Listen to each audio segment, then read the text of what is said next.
Hi, welcome back. I'll call this series After Script, a place for me to vent about something bothersome in the gaming, media or tech space. It will probably still be scripted though.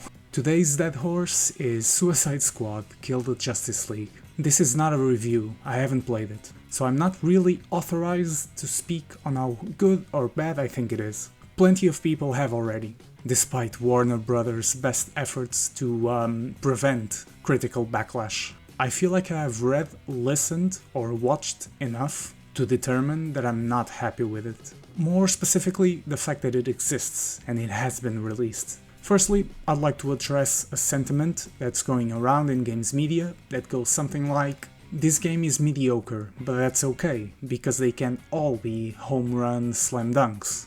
I generally agree with this, statistically speaking. Something's gotta give and fall short. This is also a good device with which to kill a conversation. As in, we don't want to beat a dead horse. Positivity and celebrating good games is what we should be aiming at, or for. I echo the train of thought, but I also can't help but feel outraged by the kind of game it is. More on that later. Secondly, I'm convinced Warner Brothers has the upper hand, meaning they are smarter than me, you, and all of games media put together. After all, they are the ones running the astronomically successful business, not us. This to say that if they went in this direction, it's because they saw great financial benefit, rather than releasing something in the vein of Batman Arkham Knight. But obviously, if you don't trust this statement, you can always look up what was the best-selling game of 2023. Even though we might complain at the live service trappings of current games, the stale nature of multiplayer games,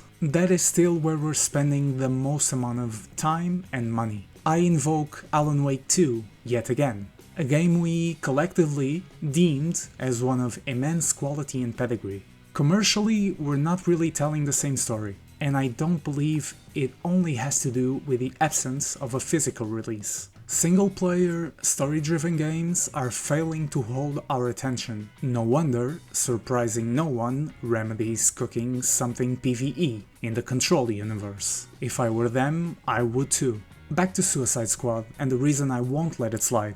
This is because I sense the games that I like being threatened by the live service epidemic. It's obviously not a new feeling, just more prominent now, because it is now spilling into studios like Rocksteady, which is not just another studio. I believe it to be one of the finest in our industry, or were until this point. The Arkham Trilogy speaks for itself, but I'll speak on behalf of it nonetheless. I am not of the opinion that Batman Arkham Knight was dragged down by the Batmobile sections. The combat is considered by many, myself included, to be the blueprint for any game that has any semblance of a melee approach. Graphically, 9 years later and it still looks the part, spotless, able to compete with anything being released right now. And we would struggle to find a subpar frame were we to revisit it. The open world activities also show a great variety and thoughtfulness. Perhaps we will come to the realization that this was in fact Rocksteady's decision, not pushed by executives who are just trying to print money. I don't have the answers or anything conclusive to provide here.